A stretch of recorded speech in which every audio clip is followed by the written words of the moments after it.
street guys. You got nothing left to lose. Nothing can hurt me anymore. My life is nothing but a comedy. I do. And I'm tired of pretending it's not. Comedy is subjective, Murray. Isn't that what they say? All of you, the system that knows so much, you decide what's right or wrong the same way that you decide what's funny or not. Everybody is awful these days. It's enough to make anyone crazy. Okay, so that's it. Everybody just yells and screams at each other. Nobody's civil anymore. Nobody thinks what it's like to be the other guy. Writing me on the show. Good night. Always remember, that's... Di Australia, ada laba-laba yang berperilaku seperti semut. Beberapa orang sangat percaya bahwa laba-laba akan membiarkan semut hidup secara permanen sebagai salah satu kawanan dari mereka. Laba-laba ini dikenal akan memakan teman-teman barunya, tapi ia tidak akan memakan semua semut atau bahkan sejumlah besar semut. Sebaliknya, ia mengambil sumber daya secara perlahan, terus-menerus, dan seiring berjalannya waktu, terus seperti itu. Seperti laba-laba Australia di panggung sosial, psikopat seringkali terlihat normal. Faktanya, mereka cenderung lebih karismatik, menawan, dan lebih percaya diri dari kebanyakan orang. Daya tarik sosial ini sebagian disebabkan oleh fakta bahwa psikopat mengalami stres, ketakutan, dan kecemasan yang jauh lebih sedikit dibandingkan kita semua. Prestasi mereka dan karakter mereka ditonjolkan dengan cara yang mempesona dan terkadang melumpuhkan korbannya secara psikologis.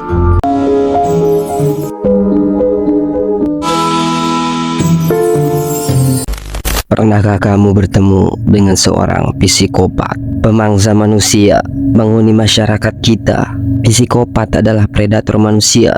Mereka memaksa, memanipulasi, berbohong, mencuri, menipu, menganiaya, dan mengambil nyawa tanpa merasa bersalah atau menyesal. Pakar psikolog dunia dan sekaligus guru besar di Universitas British Columbia, Robert Hare, telah melakukan penelitian selama 25 tahun dan memperkirakan bahwa sekitar 1% dari total populasi dunia mengidap psikopat. Kabar buruknya, pengidap ini sulit dideteksi karena 80% psikopat lebih banyak yang berkeliaran daripada yang mendekam di penjara atau di rumah sakit jiwa. Dia juga berpendapat seorang psikopat selalu membuat kamuflase yang rumit, memutarbalikkan fakta, menebar fitnah, bahkan berani berbohong untuk mendapatkan kepuasan dan keuntungan dirinya sendiri. Sedangkan psikolog asal Amerika, Martha Stott, menyatakan angka ini mendekati 4% dari populasi dunia yang mengidap psikopat. Penelitian menunjukkan bahwa psikopat kebanyakan ada di dunia eksekutif, korporat, dan di dunia politik. Dalam video kali ini, kita akan mendalami psikologi psikopat karena pengetahuan ini dapat membantu kita meminimalkan dampak buruk yang mereka timbulkan terhadap kita dan orang-orang yang berharga bagi kita.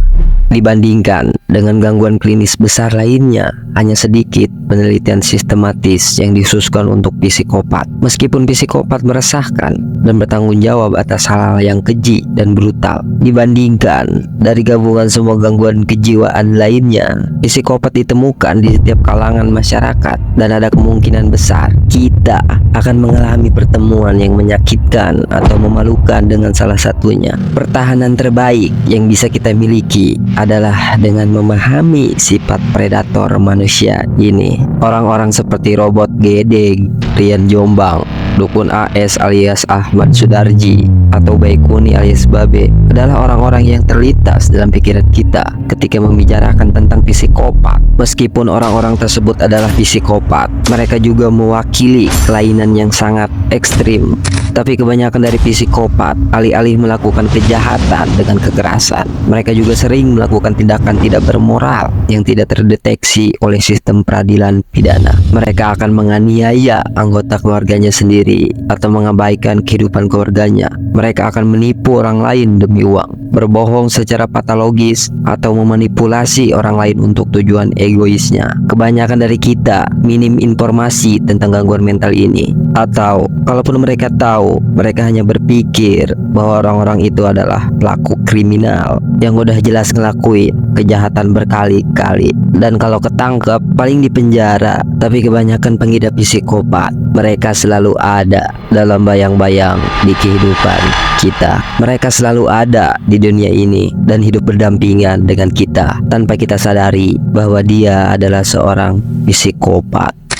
Martha Stott berpendapat, alasan kenapa kebanyakan dari kita tidak melakukan eksploitasi dan menyakiti orang lain secara terus-menerus adalah karena kita memiliki hati nurani. Karena hati nurani, akal, pengendalian hawa nafsu, itu yang bisa membedakan kita dengan hewan. Kita berempati terhadap penderitaan orang lain, dan kalau kita membuat orang lain menderita, kita akan merasa bersalah.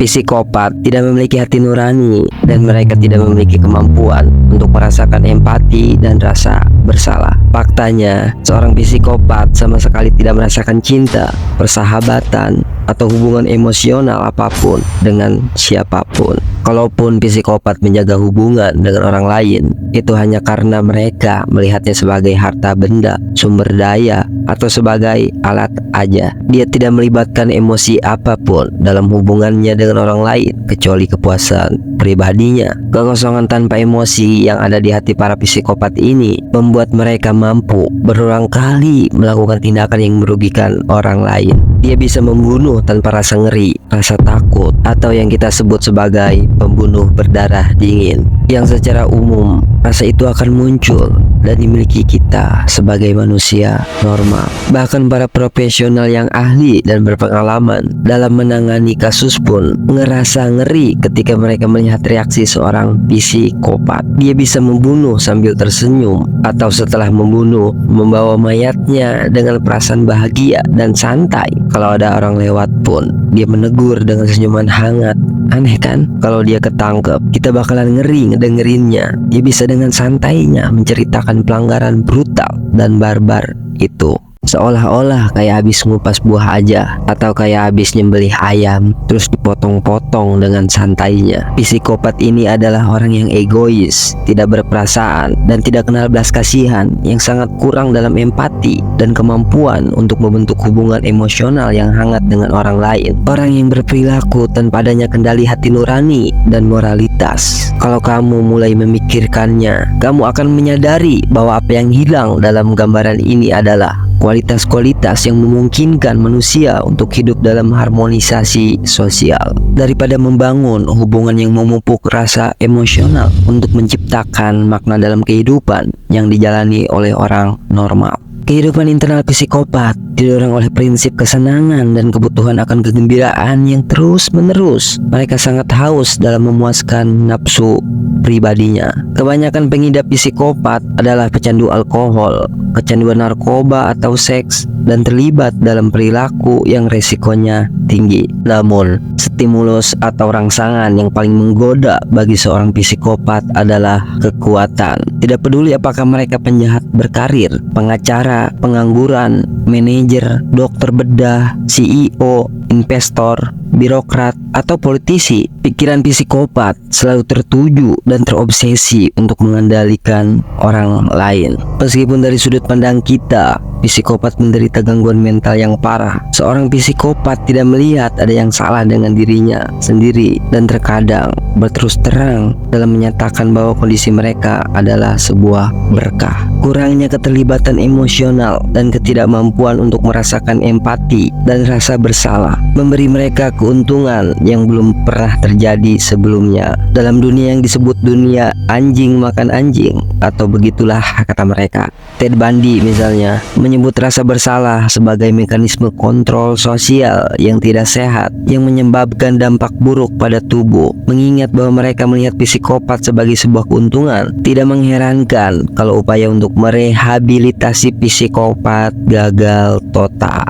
Dalam meringkas literatur tentang apa yang disebut pengobatan untuk psikopat, banyak penulis mengenai subjek ini berkomentar bahwa bab terpendek dalam buku apa apapun tentang psikopat seharusnya adalah bab tentang pengobatan. Robert Hare menjelaskan, banyak penulis mengenai subjek ini berkomentar bahwa bab terpendek dalam buku apapun tentang psikopat adalah bab tentang pengobatan. Kesimpulan yang hanya terdiri dari satu kalimat seperti tidak ada pengobatan efektif yang ditemukan atau tidak ada yang berhasil adalah ringkasan umum dari tinjauan ilmiah terhadap literatur. Lebih buruknya lagi, psikopat terkenal sulit diidentifikasi. Meskipun secara lahiriah mereka berbeda dari kita seperti siang dan malam. Secara lahiriah, mereka menyamarkan sifat predator mereka dengan apa yang disebutkan oleh psikiater abad ke-20, R.P. Cleckley. Dia menyebut sebagai topeng kewarasan. Psikopat mirip dengan makhluk predator yang meniru penampilan dan perilaku mangsanya. Untungnya, ada celah dalam topeng kewarasan psikopat. Salah satu celah ini adalah rasa mementingkan diri sendiri yang meningkat secara patologis atau perbuatan yang melanggar norma dan hukum yang sulit disembunyikan oleh psikopat. Seperti yang dijelaskan Robert Hare, psikopat punya pandangan narsistik dan mereka sangat berlebihan mengenai harga dirinya, dan mereka juga menganggap mereka sangat penting. Mereka memiliki egosentrisitas atau sifat dan kelakuan yang selalu menjadikan diri sendiri sebagai pusat segala hal, ngerasa paling berhak yang luar biasa, dan memandang diri mereka sebagai pusat alam semesta. Mereka menganggap dirinya sendiri sebagai makhluk superior yang dibenarkan dalam hidup sesuai dengan aturan mereka sendiri. Mata seorang psikopat juga dapat mengungkapkan sifat predatornya, karena beberapa korban melaporkan bahwa menatap mata seorang psikopat sama dengan menatap mata reptil. Gak peduli suasana hati kita kayak gimana, mata mereka tetap sama, kosong, dingin, intens, dan meresahkan. Kesamaan antara mata seorang psikopat dan mata reptil adalah satu sumber mitos kontemporer bahwa adanya ras reptilia humanoid. Kita bakalan ngerasa gak nyaman, risih bawaannya, seolah-olah mereka ngerasa kayak kita tuh calon mangsa di hadapan predator. Orang lain mungkin benar-benar kewalahan dan terintimidasi, bahkan mungkin panik atau ketakutan. Dengan sedikit pemahaman tentang apa yang terjadi pada mereka merupakan faktor penting dalam kemampuan beberapa psikopat untuk memanipulasi dan mendominasi orang lain.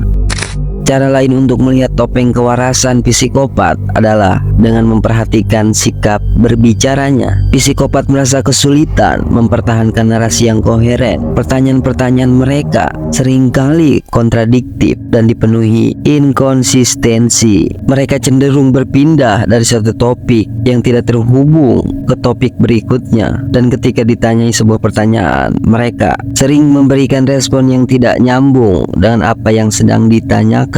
Psikopat terkenal karena tidak menjawab pertanyaan yang diajukan atau menjawab dengan cara yang tampaknya tidak responsif terhadap pertanyaan tersebut. Beberapa psikopat juga mengiringi ucapan mereka dengan gerakan tangan yang berlebihan. Para peneliti percaya bahwa gerakan tangan seorang psikopat adalah fungsi otak mereka memproses kata-kata, ide, dan emosi. Namun, gerakan tangan juga berfungsi sebagai strategi yang menipu. Mereka mengalihkan perhatian pendengar dan mempersulit mereka untuk menangkap ketidakkonsistenan dan kebohongan mereka. Mengenai seorang psikopat yang menjalani penilaian psikologis, Robert Hare menjelaskan, narasinya disertai dengan gerakan tangan yang melebar dan ekspresi wajah yang berlebihan. Tampilan dramatis yang membutakan wawancara kami terhadap apa yang sedang terjadi, kata Robert Hare. Akar penyebab psikopat tidak diketahui, namun penelitian menunjukkan bahwa psikopat dilahirkan dengan kecenderungan psikopat. Dengan kata lain,